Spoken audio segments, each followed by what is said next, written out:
reactions about me being a gay imam, founding an inclusive mosque in Paris, it was much more positive than what we expected.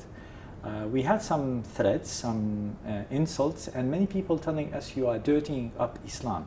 It's like something dirty that you're bringing to Islam, homosexuality, sexuality per se.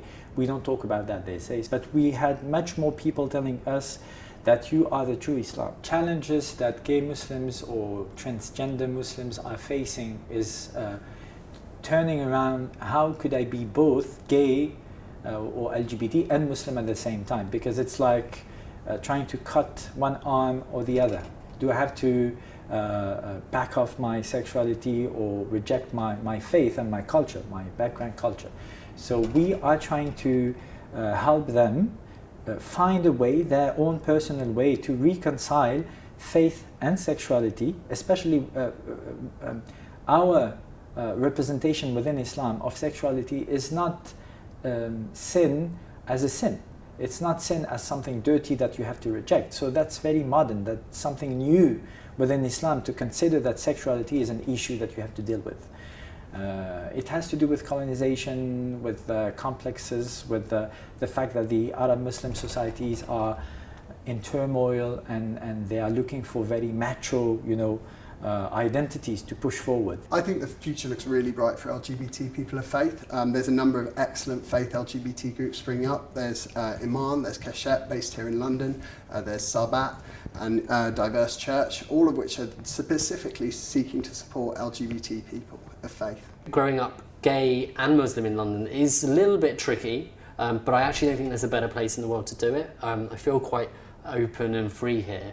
And it just allows it, because you can be anonymous when you want to, but there's also the right support networks and you meet the right people just by getting out there and talking to different people who've been through similar things, whether they're Muslim or whether they're gay or whether they're gay and Muslim. I think what needs to change in the future is more people having the confidence to speak up and more people thinking that it's okay to be gay and Muslim. I think if you grow up in a traditionally Muslim area, let's say East London, for example, and you're around the East London Mosque, I think if you're also coming out, it can be quite difficult, because you might just pop along to Shoreditch or over into Soho and you see a completely different world, and then you go home and you think, how do I even begin to put this together? I think over time that will change. Whether it's for the better or for worse, I don't actually know, and that's the bit I think needs more work and more thought, is how do you create spaces in faith or areas of faith that allow people to just be who they want to be. And it could be that as people are moving and as the city's changing, you might have a gay neighbour and that can change things. And I've had stories about that where someone's had a gay neighbour and it's completely changed their parents' opinion of things just because it's a human being. That's the thing you see. It's not something off the TV. It's something that's next door. So I think things will change. It's really hard to know.